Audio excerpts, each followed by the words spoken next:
Good morning students, online classes में आपका स्वागत है। लास्ट क्लास में अपन ने सामान्य नामकरण किया था एल्डिहाइड का, जो होता है किसके आधार पे, कार्बोक्सिलिक अम्ल के आधार पे। आज अपन सामान्य नाम स्टार्ट करते हैं।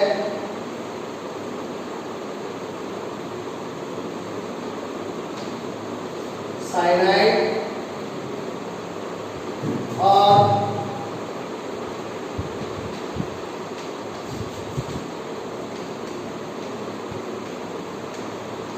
आइसोसाइनाइड।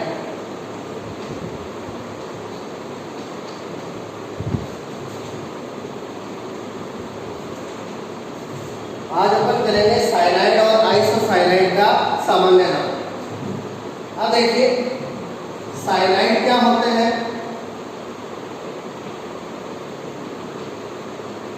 एक तरफ अपन लिख लेंगे साइनाइड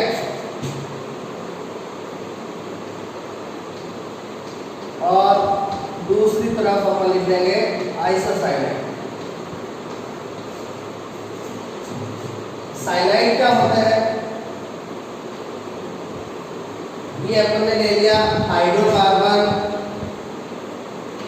एल्केन। यदि एल्केन के हाइड्रोजन को अपन प्रतिस्थापित कर दें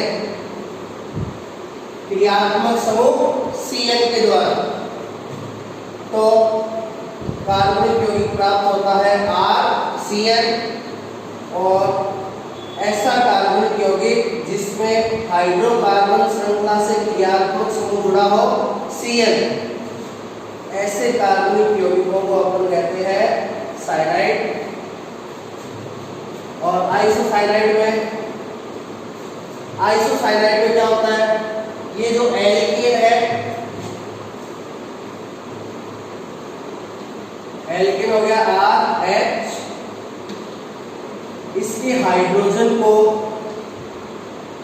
यदि प्रतिस्थापित कर दिया जाए NC समूह के द्वारा, तो प्राप्त होता है RNC। और RNC है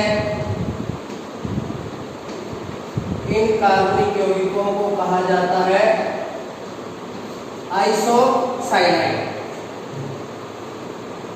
अब देखिए जो साइनाइड क्रियात्मक समूह है वो इस प्रकार से होता है। कार्बन और नाइट्रोजन के बीच होते हैं 3 सहसंयोजक बंध, यानी ट्रिपल बॉन्ड होगा। और ये तीनों के तीनों बंध किस प्रकार के होंगे, सहसंयोजक प्रकार के। जबकि आइसोसाइनाइड में क्या होता है, आइसोसाइनाइड NC में 2 बंध तो होते हैं सहसंयोजक, जबकि एक होता है उप सहसंयोजक जिसकी दिशा नाइट्रोजन से कार्बन की ओर होती है। आपने संकुल यौगिकों वाले चैप्टर में पढ़ा होगा उभय तंतुक लिगैंड, और उभय तंतुक लिगैंड में एक युग्म ये भी था साइनो और आइसोसाइड। तो यदि हाइड्रोकार्बन श्रृंखला से लगा हो क्रियात्मक समूह Cn, ऐसे कार्बनिक यौगिकों को कहेंगे साइनाइड। और हाइड्रोकार्बन श्रृंखला से लगा हो NC, तो इनको कहेंगे isocyanide.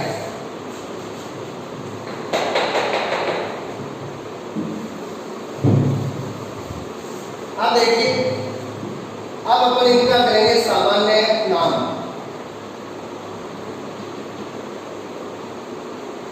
RCN, RNC।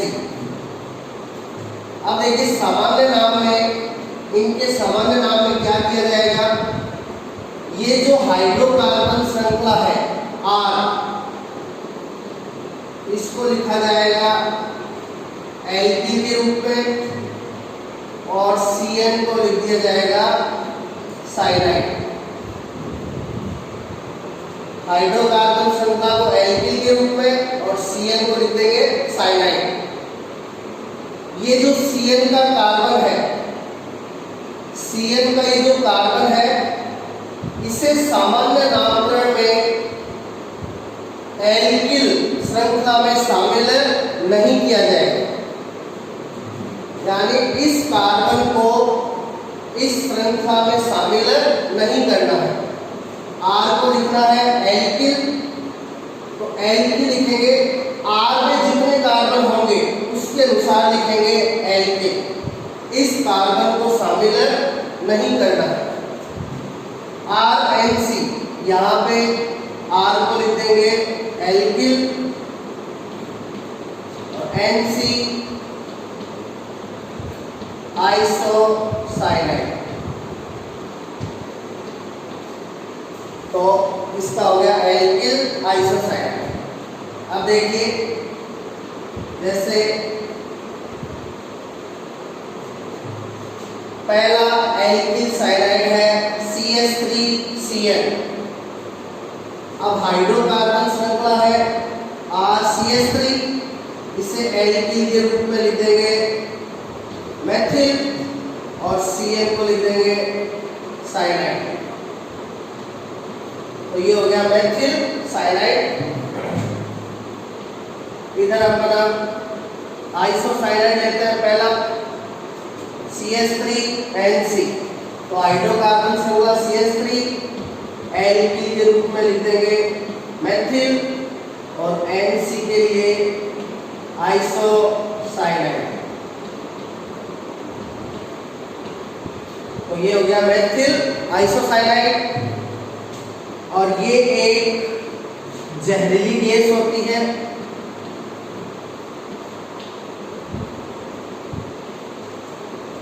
Methyl isocyanide एक जहरीली गैस होती है। मेथिल से आ जाएगा M, आइसो से I, साइनाइड से C, तो इसे MIC गैस भी कहा जाता है। Methyl M isocyanide IC, MIC gas जहरीली गैस होती है। और इस जहरीली गैस के रिसाव होने से भोपाल में कई लोगों की डेथ हो गई थी, इसलिए इसे भोपाल त्रासदी गैस भी कहा जाता है। ये है भोपाल त्रासदी gas methyl isocyanide MIC।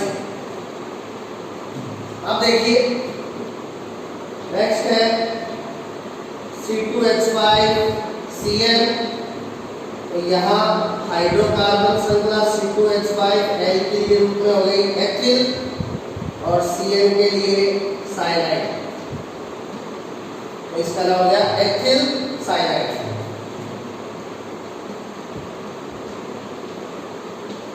C2H5NC, तो C2H5 एल्किल के रूप में एथिल और NC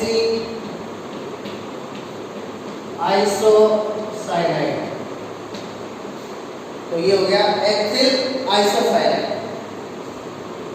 तो इस प्रकार साइनाइड का समग्र नाम एल्किल साइनाइड और आइसोसाइनाइड का समग्र नाम एल्किल आइसोसाइनाइड।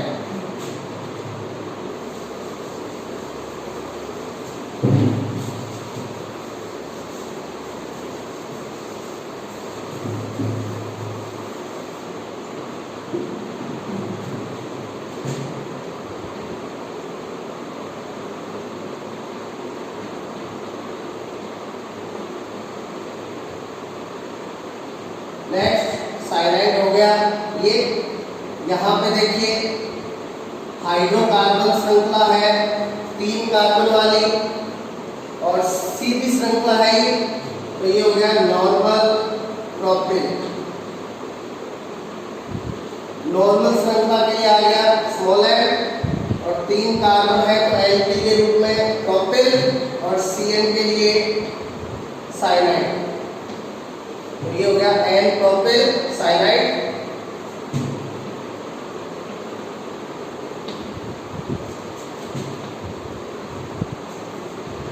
ये आइसोसाइनाइड हो गया।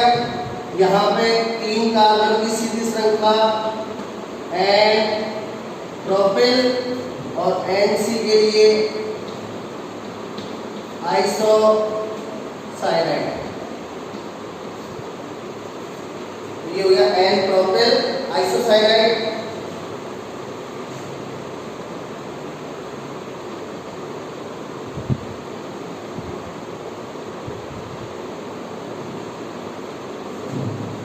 अगला इस साइनाइड में देखिए 3 कार्बन की हाइड्रोकार्बन श्रृंखला है, इसके रूप में आइसो कंडीशन में, इसको आइसो कहते हैं, CH3CH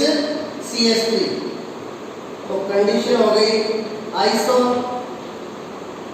और 3 कार्बन है तो एल्किल के रूप में प्रोपिल आइसोप्रोपिल, और Cn के लिए साइनाइड। तो ये हो गया आइसोप्रोपिल साइनाइड। इसी प्रकार से ये CH3 CH CH3NC, तो ये आइसोप्रोपिल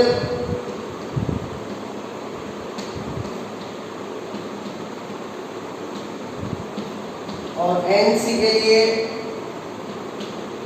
आइसोसाइनाइड। तो ये हो गया आइसोप्रोपिल आइसोसाइनाइड। तो ये था साइनाइड और आइसोसाइनाइड का सामान्य नामकरण।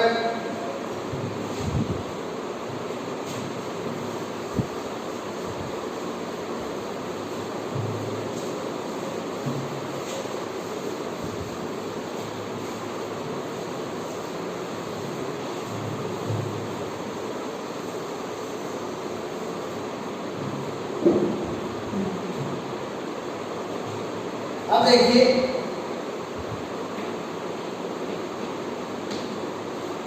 साइनाइड और आइसोसाइनाइड का सामान्य नाम हो गया। अब अपन साइनाइड का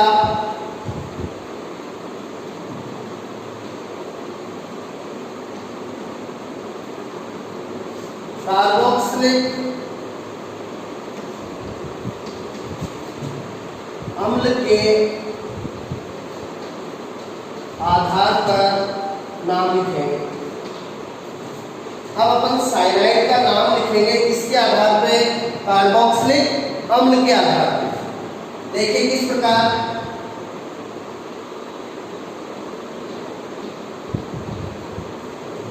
ये है 2 कार्बन वाला कार्बोक्सिलिक अम्ल,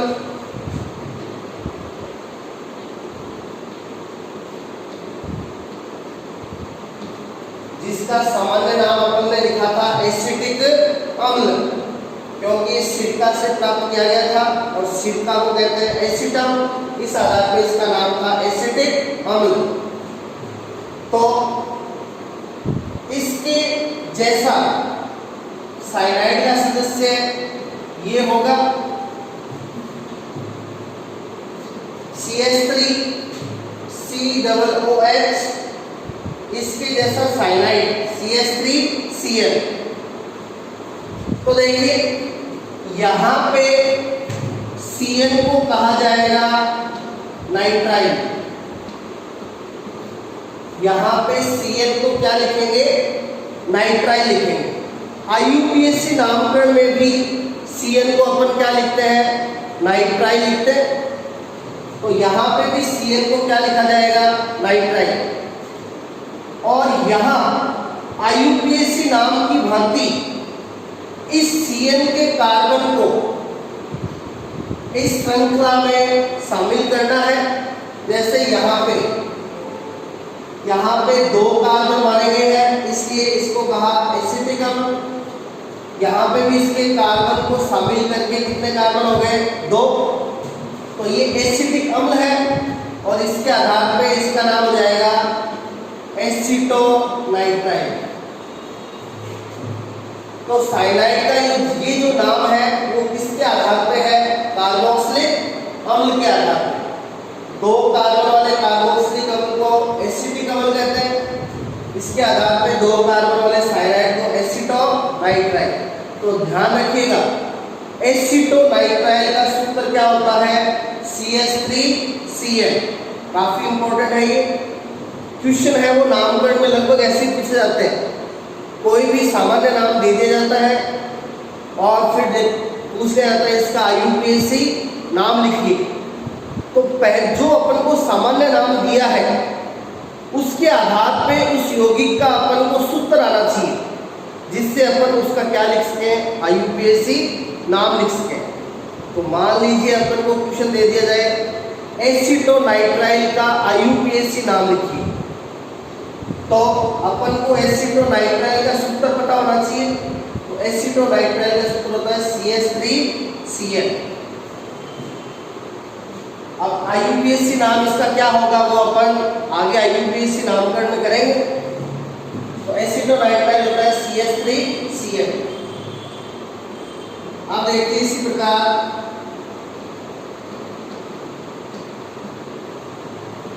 ये 3 कार्बन वाला कार्बोक्सिलिक अम्ल है,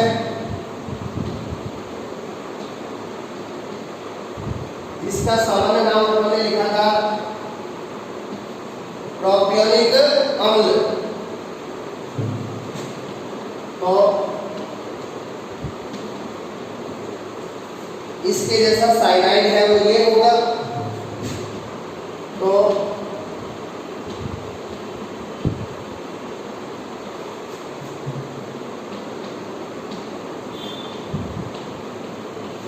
कार्बोक्सिलिक अम्ल के आधार पे इसका नाम हो जाएगा प्रोपियोनिक नाइट्राइल।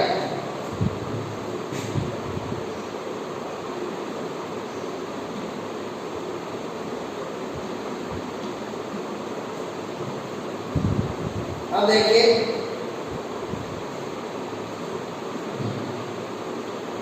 ये कार्बोक्सिलिक अम्ल 4 कार्बन वाला, बटर के आधार पे इसका सामान्य नाम ब्यूटेरिक अम्ल, और इसके जैसा cyanide CH3 CH2 CH2 Cl। तो इसके आधार पे इसका नाम हो जाएगा ब्यूटेरिक नाइट्राइल। Butyric nitrile.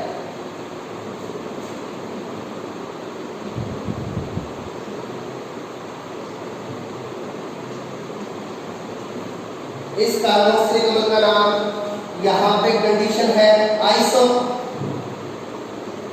तो कंडीशन के लिए आइसो आया और टोटल कार्बन कितने हैं 4, 1 2 3 4। तो 4 कार्बन वाले कार्बोक्सिलिक अम्ल का सामान्य नाम ब्यूटेरिक अम्ल। तो इस कार्बोक्सिलिक अम्ल का नाम हो गया आइसोब्यूटेरिक अम्ल। इसके जैसा साइनाइड ये होगा,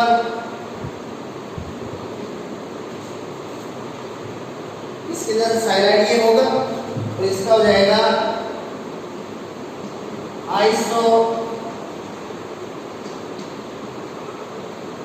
ब्यूटेरिक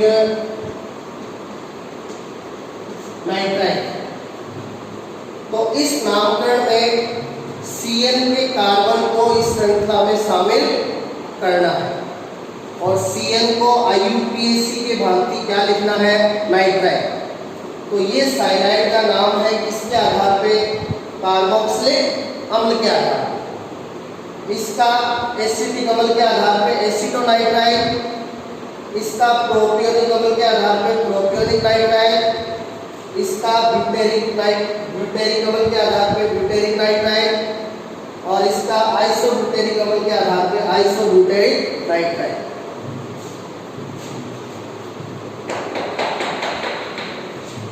तो अपन को नाम के आधार पर सूत्र है वो आना चाहिए।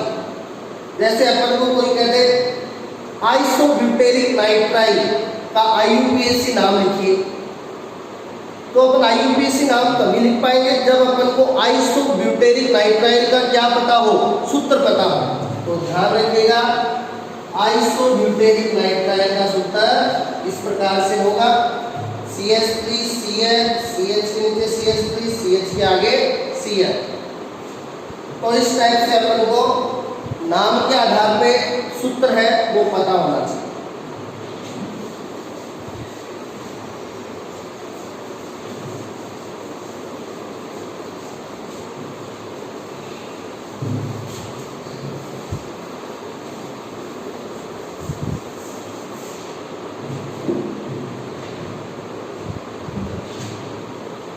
एक यहाँ पे आप ध्यान रखिएगा कि जो आइसोसाइनाइड है, आइसोसाइनाइड को कार्बिल एमीन भी कहा जाता है। जो आइसोसाइनाइड समूह है NC, इस NC को आइसोसाइनाइड भी कहते हैं और इसको कार्बिल एमीन भी कहा जाता है। तो ध्यान रखिएगा, कार्बिल एमीन समूह कौन सा होता है?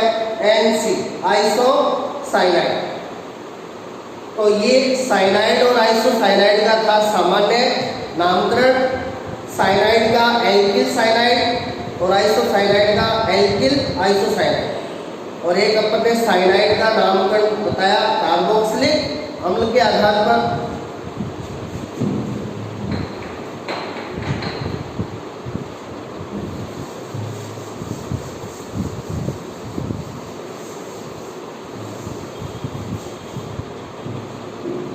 अब देखिए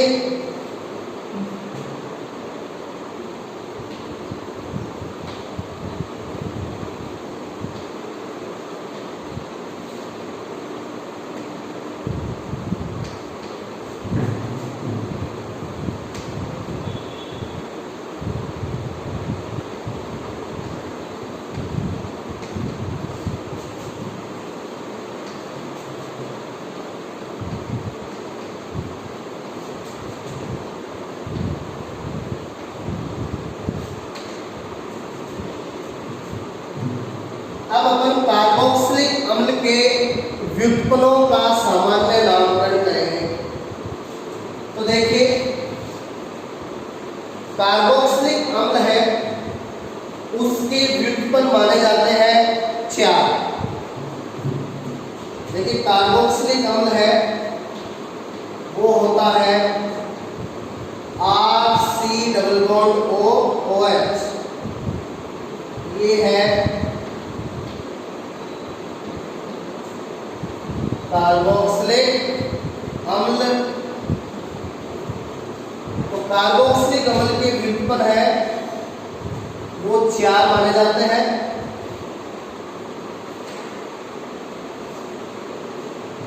देखिए, सबसे पहले अपन इसके व्युत्पन्न के लिए अपन को करना क्या है? OH को हटाना है। इसको हटाना है OH को। पहले अपन OH की जगह लगा देंगे X, तो RC डबल बॉन्ड OX। तो इसको कहा जाता है ऑयल हैलाइड।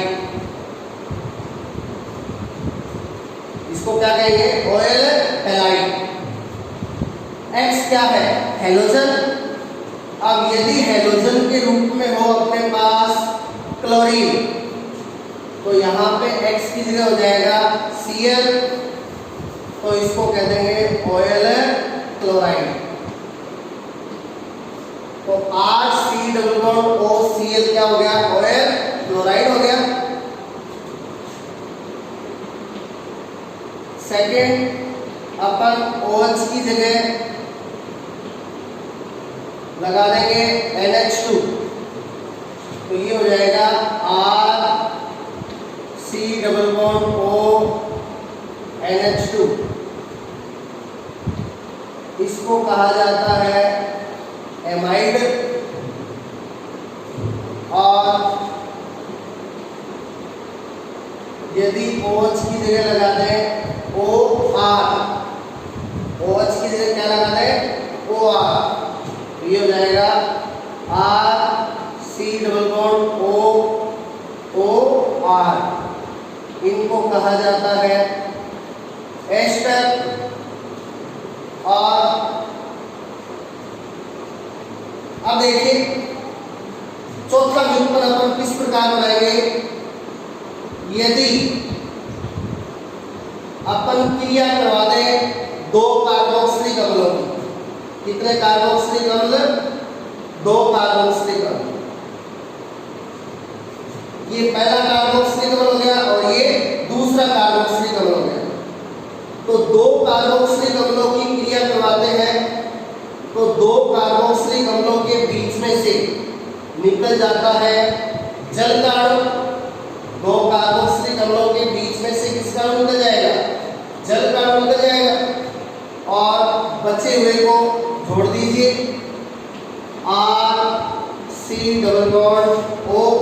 इधर तो ये कितना बच गया, इधर O C double bond O R, O C double bond O R। तो ये जो कार्बोक्सिलिक अम्ल का व्युत्पन्न है वो है एनहाइड्राइड। कार्बोक्सिलिक अम्ल के इस व्युत्पन्न को क्या कहा जाता है? एनहाइड्राइड कहा जाता है।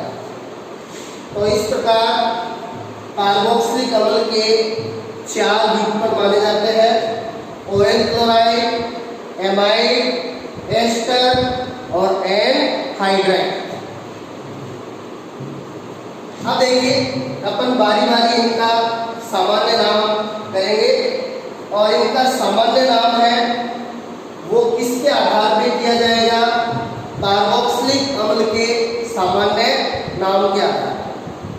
इन चारों का सामान्य नाम कार्बोक्सिलिक अम्ल के सामान्य नाम के आधार पे किया जाएगा। और अपन को पता है कार्बोक्सिलिक अम्ल का सामान्य नाम अपन ने किया था, उसके यौगिकों के प्राप्ति स्रोत के आधार पर किया गया था। इसके सदस्यों के प्राप्ति स्रोत के आधार पे सामान्य नाम किए थे फॉर्मिक अम्ल, एसिटिक अम्ल, प्रोपियोनिक अम्ल, ब्यूटेरिक अम्ल, वैलेरिक अम्ल। उसी आधार पे उनके सामान्य नाम होंगे।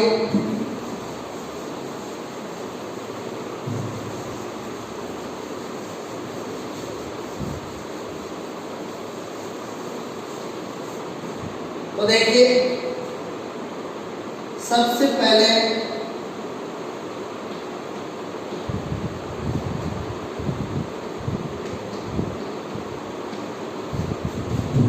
अपन लेते हैं कार्बोक्सिलिक अम्ल का व्युत्पन्न कौन सा? OL chloride. तो देखिए पहला कार्बोक्सिलिक अम्ल होता है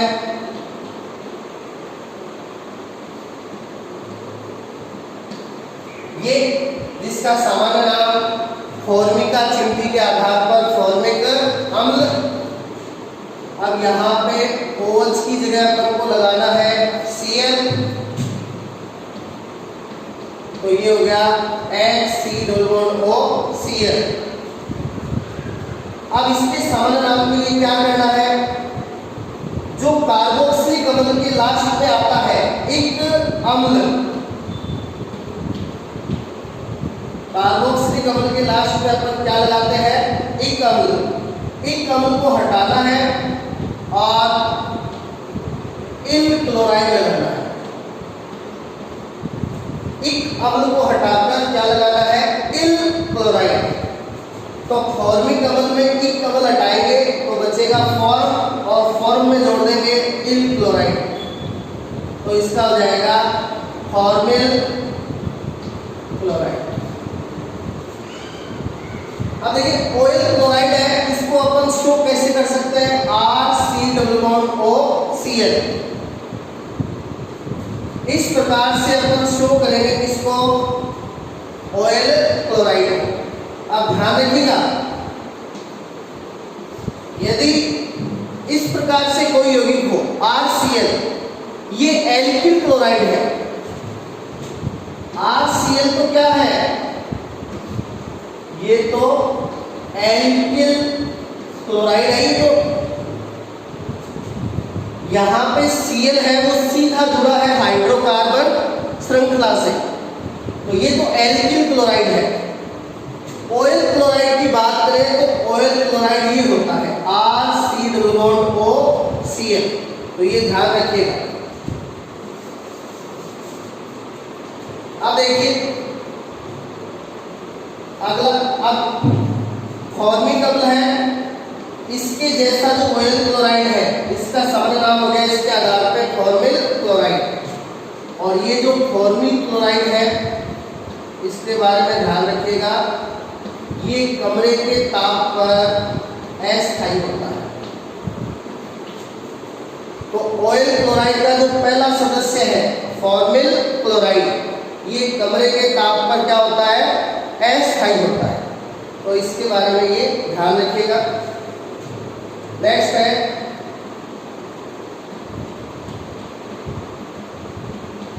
अगला जो कार्बोक्सिलिक अम्ल है वो ये है 2 कार्बन वाला, और इसका एसिटम सिक्का के आधार पे अपन ने नाम लिखा था एसिटिक अम्ल।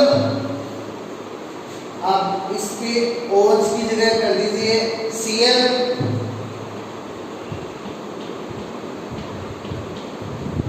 तो ऑयल क्लोराइड आ जाएगा ये CH3 double bond O Cl। तो इसका एक अम्ल हटा करके लगा देंगे इल क्लोराइड। एसिटिक अम्ल में एक अम्ल हटाया, क्या बचा एसिड, एसिड में जोड़ दिया इल क्लोराइड, तो ये हो गया एसिटिल क्लोराइड, ये हो गया एसिटिल क्लोराइड। तो इस प्रकार से अपन अगले जो सदस्य हैं प्रोपियोनिक अम्ल का ऑयल क्लोराइड क्या हो जाएगा, प्रोपियोनिल क्लोराइड, ब्यूटेरिक अम्ल का ब्यूटेरिल क्लोराइड, इस प्रकार से।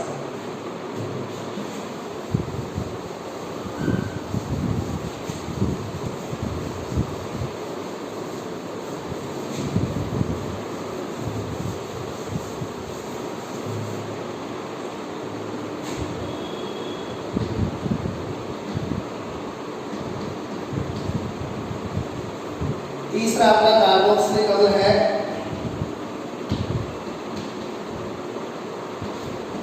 प्रोपियोनिक अम्ल। अब इसके OH की जगह Cl लगा दीजिए, तो CH3 CH2 C double bond O Cl, तो इसका एक अम्ल हटा दीजिए तो बचा प्रोपियोन, और लगा दीजिए इल क्लोराइड, तो ये हो गया प्रोपियोनिल क्लोराइड।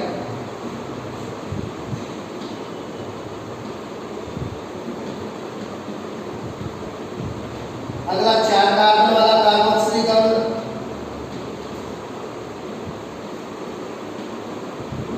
ये है ब्यूटेरिक अम्ल। इसके OH की जगह लगा देंगे Cl,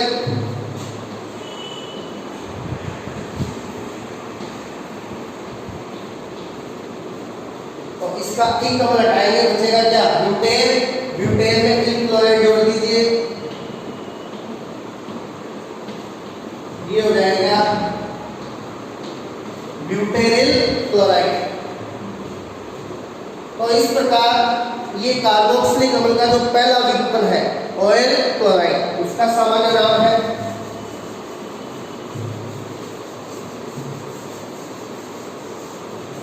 अब इसका दूसरा विघटन कार्बोक्सिलिक अम्ल का दूसरा विघटन एमाइड। एमाइड क्या होता है RC double bond O NH2, OH को हटाएंगे किसके द्वारा, NH2 के द्वारा। तो देखिए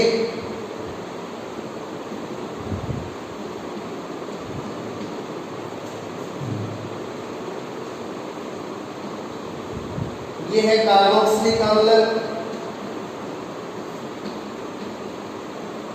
एसिटिक अम्ल। इसके OH की जगह करना है NH2। अब एमाइड के सामान्य नाम के लिए क्या करना है, आपको जो कार्बोक्सिलिक अम्ल है उसका हटाना है एक अम्ल, और एक अम्ल की जगह लगाना है एमाइड।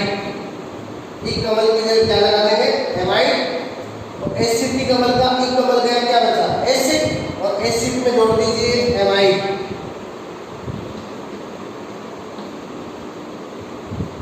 इस कार्बोक्सिलिक अम्ल के आधार पे एमाइड ये बनेगा, एसिड प्लस एमाइड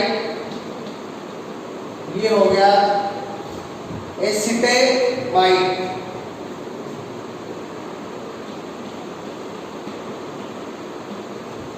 पहला जो सदस्य है कार्बोक्सिलिक अम्ल का फॉर्मिक अम्ल,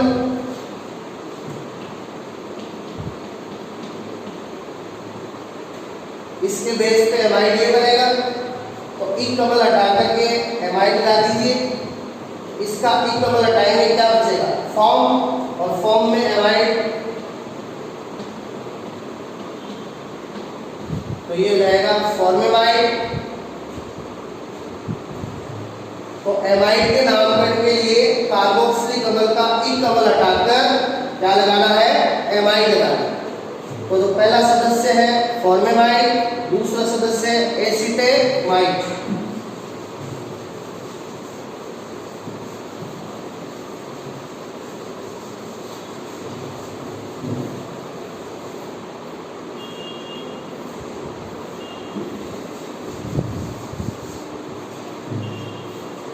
अब देखिए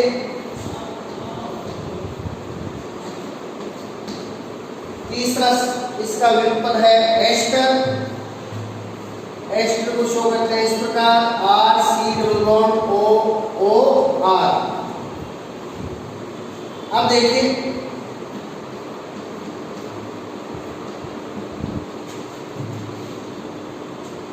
इसके आधार पर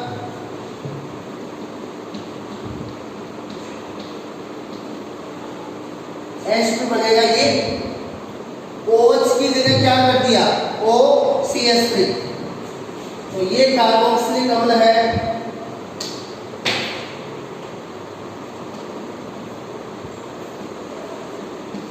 फॉर्मिक अम्ल। अब इसके आधार पर ये एस्टर बना है। तो देखिए आपको क्या करना है कि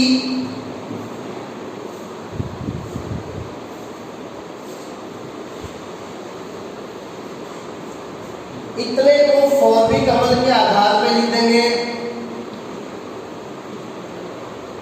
फॉर्मेट, यानी इक अम्ल हटाकर क्या लगा दिया, ए। इसका इक अम्ल हटाया तो क्या बचा, फॉर्म, और फॉर्म में एस्टर के लिए जोड़ दिया ए, तो ये हो गया फॉर्मेट। और ये इधर बचा CH3, इसको लिख दीजिए एल्किल के रूप में। CH3 है तो मेथिल, यदि C2H5 होता तो एथिल, इस टाइप से। तो ये यहाँ पे CH3 है तो इसे एल्किल के रूप में लिख दिया मेथिल, तो ये है मेथिल फॉर्मेट। और यदि यहाँ पे होता C2H5 तो ये हो जाता एथिल फॉर्मेट। इसी टाइप से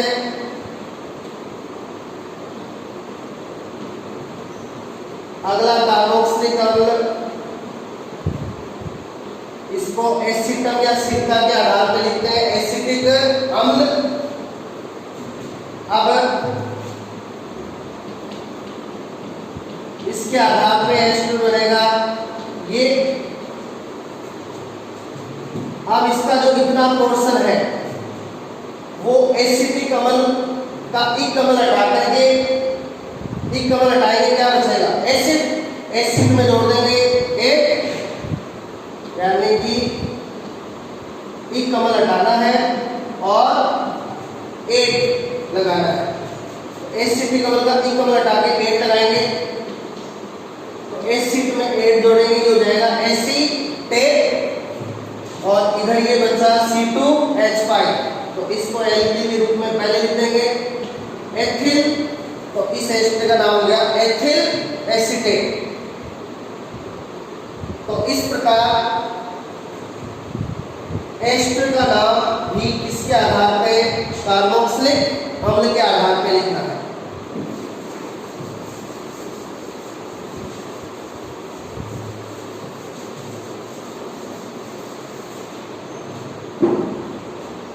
अब देखिए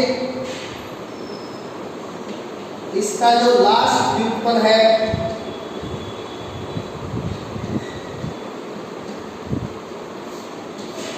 एनहाइड्राइड। अब एनहाइड्राइड देखिए किस प्रकार बनता है। अपन ने कहा था एनहाइड्राइड बनाने के लिए कार्बोक्सिलिक अम्ल के 2 अणु लेते हैं।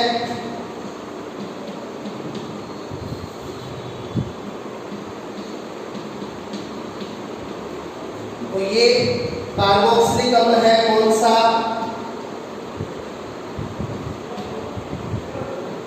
फॉर्मिक अम्ल। अब फॉर्मिक अम्ल के 2 अणु की क्या करेंगे, दोनों के बीच में से जल का अणु बाहर निकल गया और ये प्राप्त हो गया अपन को फॉर्मिक अम्ल का एनहाइड्राइड। अब ये जो एनहाइड्राइड बना है इसके नाम के लिए क्या करना है, केवल कार्बोक्सिलिक अम्ल का अम्ल हटाना है और अम्ल हटा करके लगा दीजिए एनहाइड्राइड। केवल कार्बोक्सिलिक अम्ल का अम्ल हटाकर एनहाइड्राइड लगा देना, तो इसका नाम हो जाएगा फॉर्मिक एनहाइड्राइड। क्या हो जाएगा, ये फॉर्मिक एनहाइड्राइड हो जाएगा।